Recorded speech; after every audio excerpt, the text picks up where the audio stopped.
Chapter 8. The Mysterious City. There they sat upon the grass, their heads still swimming from their dizzy flights, and looked at one another in silent bewilderment.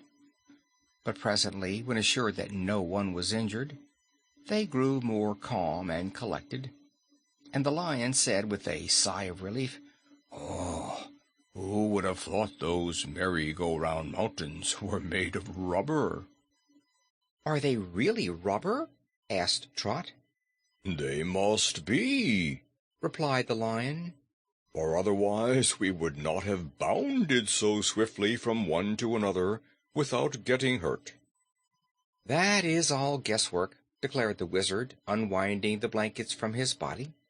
"For none of us stayed long enough on the mountains to discover what they are made of. But where are we?"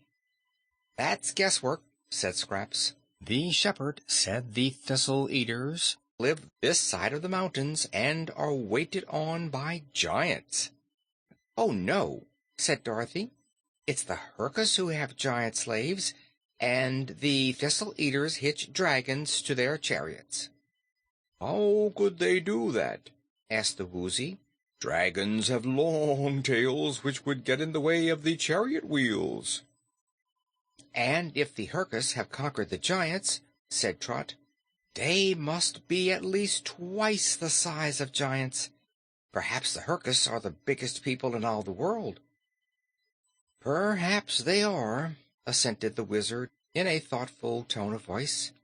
"And perhaps the shepherd didn't know what he was talking about. Let us travel on toward the west and discover for ourselves what the people of this country are like."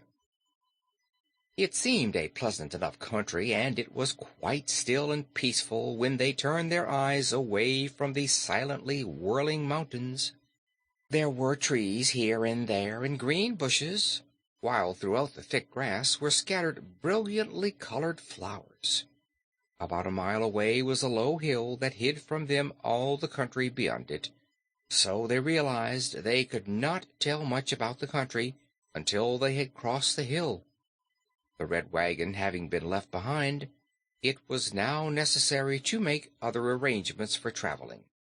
The Lion told Dorothy she could ride upon his back, as she had often done before, and the Woozy said he could easily carry both Trot and the Patchwork Girl. Betsy still had her mule, Hank, and Button-Bright and the Wizard could sit together upon the long, thin back of the Sawhorse, but they took care to soften their seat with a pad of blankets before they started. Thus mounted, the adventurers started for the hill, which was reached after a brief journey. As they mounted the crest and gazed beyond the hill, they discovered not far away a walled city, from the towers and spires of which gay banners were flying. It was not a very big city indeed, but its walls were very high and thick, and it appeared that the people who lived there must have feared attack by a powerful enemy, else they would not have surrounded their dwellings with so strong a barrier. There was no path leading from the mountains to the city, and this proved that the people seldom or never visited the whirling hills. But our friends found the grass soft and agreeable to travel over, and with the city before them, they could not well lose their way. When they drew nearer to the walls, the breeze carried to their ears the sound of music, dim at first, but growing louder as they advanced. "That doesn't seem like a very terrible place," remarked Dorothy. "Well, it looks all right," replied Trot from her seat on the Woozy, "but looks can't always be trusted." "My looks can," said Scraps. "I look Patchwork, and I am Patchwork, and no one but a blind owl would ever doubt that I'm the Patchwork Girl." Saying this, she turned a somersault off the Woozy, and alighting on her feet, began wildly dancing about. "Are owls ever blind?" asked Trot. "Always in the daytime," said Button-Bright, "but Scraps can see with her button eyes both day and night. Isn't it queer?" "It's queer that Buttons can see at all," answered Trot. But, good gracious, "What's become of the city?" "I was going to ask that myself," said Dorothy. "It's gone. It's gone." The animals came to a sudden halt, for the city had really disappeared, walls and all, and before them lay the clear, unbroken sweep of the country. "Dear me!" exclaimed the Wizard. "This is rather disagreeable. It is annoying to travel almost to a place and then find it is not there." "Where can it be, then?" asked Dorothy. "It certainly was there a minute ago." "I can hear the music yet," declared Button-Bright, and when they all listened, the strains of music could plainly be heard. "Oh, there's the city over at the left," called Scraps, and turning their eyes, they saw the walls and towers and fluttering banners far to the left of them. "We must have lost our way," suggested Dorothy. Nonsense, said the Lion. I and all the other animals have been tramping straight toward the city ever since we first saw it. "Then how does it happen—" "Never mind," interrupted the Wizard. "We are no farther from it than we were before. It is in a different direction, that's all, so let us hurry and get there before it again escapes us." So they went directly toward the city, which seemed only a couple of miles distant. But when they had traveled less than a mile, it suddenly disappeared again. Once more they paused, somewhat discouraged, but in a moment the button eyes of Scraps again discovered the city, only this time it was just behind them, in the direction from which they had come. "Goodness gracious!" cried Dorothy. "There's surely something wrong with that city. Do you suppose it's on wheels, Wizard?" "It may not be a city at all," he replied, looking toward it with a speculative glance. "What could it be, then?" "Just an illusion." "What's that?" asked Trot. "Something you think you see, but don't see." "I can't believe that," said Button-Bright. "If we only saw it, we might be mistaken. But if we can see it and hear it, too, it must be there." "Where?" asked the Patchwork Girl. "Somewhere near us," he insisted. We will have to go back, I suppose," said the Woozy with a sigh. So back they turned and headed for the walled city until it disappeared again, only to reappear at the right of them. They were constantly getting nearer to it, however, so they kept their faces turned toward it as it flitted here and there to all points of the compass.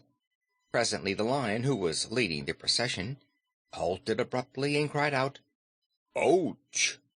"What's the matter?" asked Dorothy.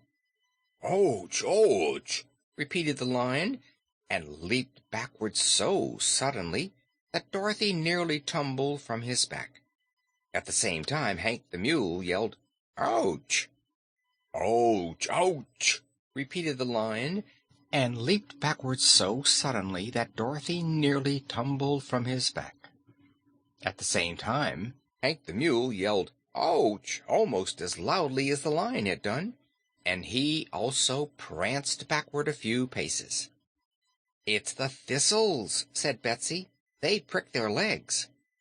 Hearing this, all looked down, and sure enough, the ground was thick with thistles, which covered the plain from the point where they stood way up to the walls of the mysterious city. No pathways through them could be seen at all. Here the soft grass ended, and the growth of thistles began. "They're the prickliest thistles I ever felt," grumbled the Lion. "My legs smart yet from their stings, though I jumped out of them as quickly as I could." "Here is a new difficulty," remarked the Wizard in a grieved tone. "The city has stopped hopping around, it is true, but how are we to get over this mass of prickers?" "They can't hurt me," said the thick-skinned Woozy, advancing fearlessly and trampling among the thistles. "Nor me," said the wooden Sawhorse. "But the Lion and the Mule cannot stand the prickers," asserted Dorothy, "and we can't leave them behind." "Must we all go back?" asked Trot. "Course not," replied Button-Bright scornfully. "Always when there's trouble, there's a way out of it if you can find it." "I wish the Scarecrow was here," said Scraps, standing on her head on the Woozy's square back. "His splendid brains would soon show us how to conquer this field of thistles." "What's the matter with your brains?" asked the boy. "Nothing," she said, making a flip-flop into the thistles and dancing amongst them without feeling their sharp points. "I could tell you in half a minute how to get over the thistles if I wanted to." "Tell us, Scraps," begged Dorothy. "I don't want to wear my brains out with overwork," replied the Patchwork Girl. "Don't you love Ozma? And don't you want to find her?" asked Betsy reproachfully. "Yes, indeed," said Scraps, walking on her hands as an acrobat does at the circus. "Well, we can't find Ozma unless we get past these thistles," declared Dorothy. Scraps danced around them 2 or 3 times without replying. Then she said, "Don't look at me, you stupid folks. Look at those blankets." The Wizard's face brightened at once. "Why didn't we think of those blankets before?" "Because you haven't magic brains," laughed Scraps. "Ha ha! Such brains as you have are of the common sort that grow in your heads, like weeds in a garden. I'm sorry for you people who have to be born in order to be alive." But the Wizard was not listening to her. He quickly removed the blankets from the back of the Sawhorse and spread one of them upon the thistles just next to the grass. The thick cloth rendered the pricklers harmless, so the Wizard walked over this first blanket and spread the second one farther on in the direction of the Phantom City. "These blankets," said he, "are for the Lion and the Mule to walk upon. The Sawhorse and the Woozy can walk on the thistles."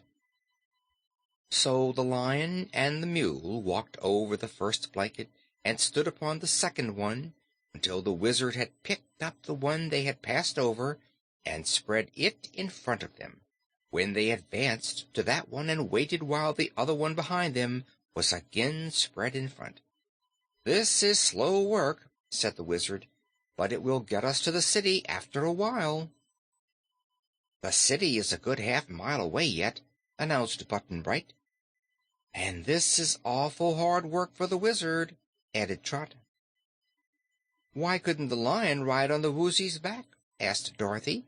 "It's a big flat back, and the Woozy's mighty strong. Perhaps the Lion wouldn't fall off."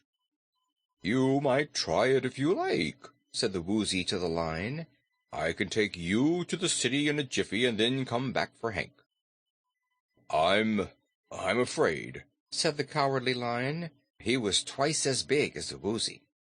"Try it," pleaded Dorothy.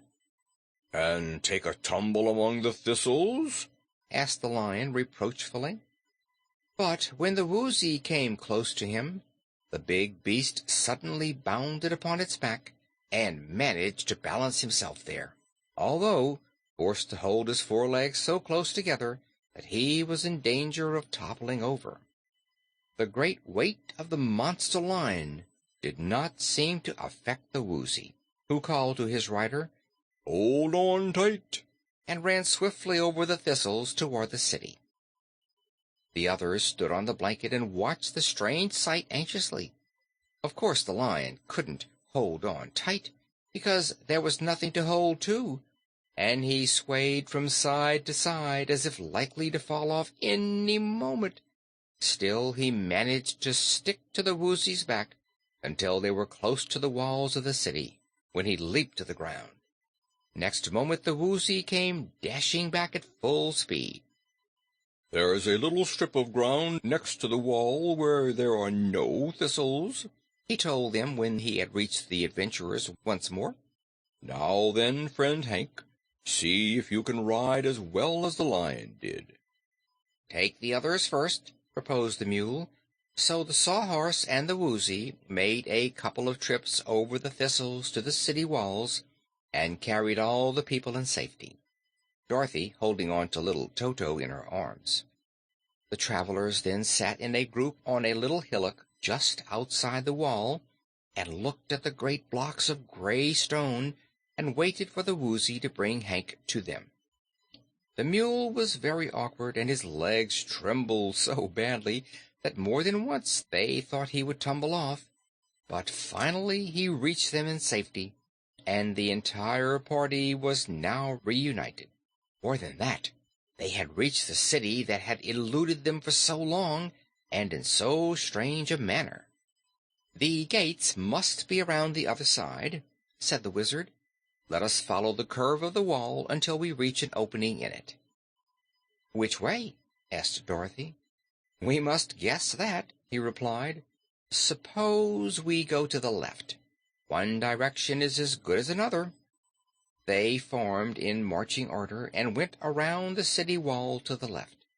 It wasn't a big city, as I have said, but to go way around it outside the high wall was quite a walk, as they became aware. But around it our adventurers went, without finding any sign of a gateway or other opening. When they had returned to the little mound from which they had started, they dismounted from the animals and again seated themselves on the grassy mound. "It's mighty queer, isn't it?" said Button-Bright.